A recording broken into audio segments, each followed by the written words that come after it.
ঢাকার বছিলা এলাকায় ট্রাকের ধাক্কায় সিএনজি অটোরিকশার এক চালক নিহত হয়েছেন। আহত হয়েছেন দুই যাত্রী। বৃহস্পতিবার রাতে বছিলা ব্রিজে এই দুর্ঘটনা ঘটে। পুলিশ জানায় রাত 8:30টার দিকে ট্রাক ও অটোরিকশার মুখোমুখি সংঘর্ষ হয়। নিহত অটোরিকশা চালক অটোরিকশা চালকের নাম সাদিকুল ইসলাম। আহত দুজন প্রাথমিক চিকিৎসা নিয়েছেন। নিহত সাদিকুলের স্বজনরা জানিয়েছেন হাসপাতালে নেয়ার আগেই মৃত্যু হয় সাদিকুলের।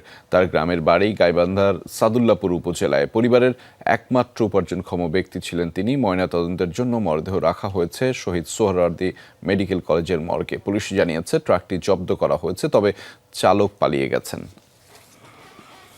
ঢাকায় অনেক দিন যাবৎ থাকে, প্রায় 17-18 বছরও বেশি হবে।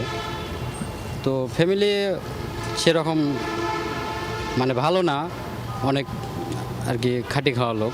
সিএনজি যে চালক ছিল সাদেকুল ইসলাম, উনি ঘটনাস্থলে মৃত্যুবরণ করে। পরে ওনাকে মৃত অবস্থা হাসপাতালে ডাক্তার তারে ব্রড ডেথ সার্টিফিকেট লিখে দেয়। এখন সে লাশ মর্গে আছে, আইনগত ব্যবস্থা প্রক্রিয়া দিয়ে।